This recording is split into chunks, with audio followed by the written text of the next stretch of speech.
number one on the Thinkers 50 ranking is not something I actually ever imagined would happen when you look at the history of who's been ranked number one. They're some of the biggest thinkers of the last 50, 100 years, and it's surprising, but very exciting. I feel like in a way it says something really important about the field that I'm in and the topic and the area that I've spent my life's work on, which is corporate sustainability and the role of business in society. And to me, it's a big vote of confidence for that.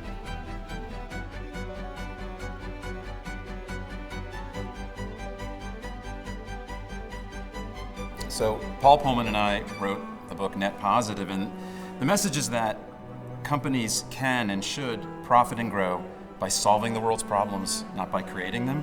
And we pose this kind of core question, which is the world better off because your business is in it? And I find it's useful for people to maybe ask themselves if the world's better off because they're in it as leaders and at whatever level in a company. It's a very important personal journey as well. And bringing that purpose and sense of self to the larger question of the company is, I think, helps companies do much better.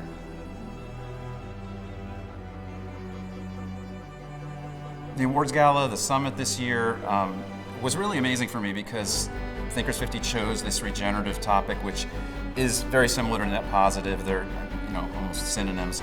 And it was amazing to see this organization that speaks to thought leadership and management in general say, this is an important enough topic that every one of our thought leaders should come to it and bring their lens and bring their expertise. And especially, frankly, in a time where there's a story out there that companies are in retreat, right? Some of them are being attacked for handling environmental and social issues.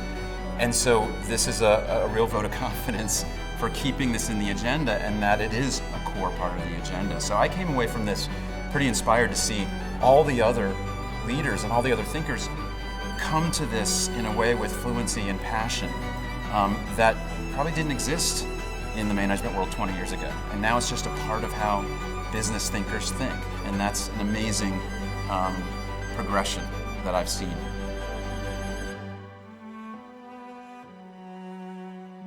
It's an interesting question what management thinking means to thinking outside the business world. I always look back at the most famous books in management thinking, and in a way they're self-help, in a way they're about personal journey.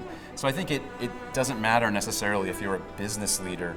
You can get a lot out of the classics of business. And I think you see that with people in government, people leading NGOs, other organizations, and even just young, kind of aspirational people in organizations, that it doesn't have to be about business. I think the really good, lasting books have frameworks that apply to something more than just organizational behavior or something very specific about a company. And it's a much larger conversation about what's the purpose of business and what's your purpose in business.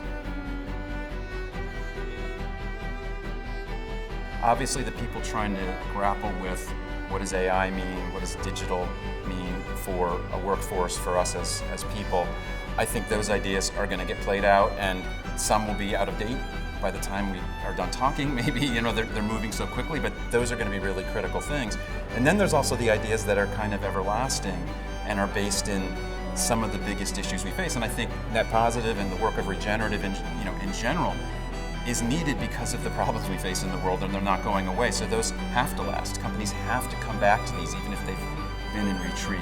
So I think there's this mix of the two great transitions in business and society right now, which is AI and the transition to kind of a clean, non-fossil fuel economy. Those two things are monumental for all businesses. And so people in management have to try to understand what each of these transitions means for them and for their business.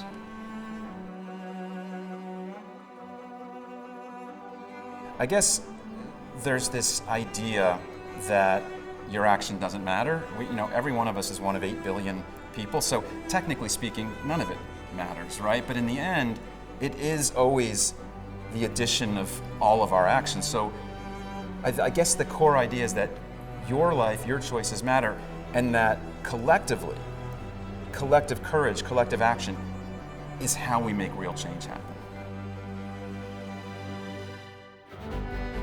I said out there during my speech that there's the idea of standing on the shoulders of giants, and it's kind of worth me thinking about the people that I've been inspired by tonight. There was a regenerative award for Paul Hawken, who wrote one of the most important books that looked at business and its impact on the environment, The Ecology of Commerce. And that was one of the first things I read 25 years ago that got me into this field. And there are some really important voices. You know, I've been doing this for 25 years and it can be frustrating because you feel like you're fighting uphill. And then I have now friends and mentors that have been doing it 45 years or 50 years. And that because of their work, we got here. Whenever there's a kind of, I think, deep transition in the world, it feels really quick, but there was decades before it happened, and then there's suddenly a flip. And I think we're there on regenerative business, on action on climate change, and all these things that I've been working for a long time. There was a big buildup, and now we're finally seeing the turn, and it's happening, I think, really quickly. And that's why there's been a backlash in the US and elsewhere. You only have a backlash to something that's working, to something that's powerful. So in the end, I guess, my core message is that we are winning. It may not feel like it all the time, but we are still winning.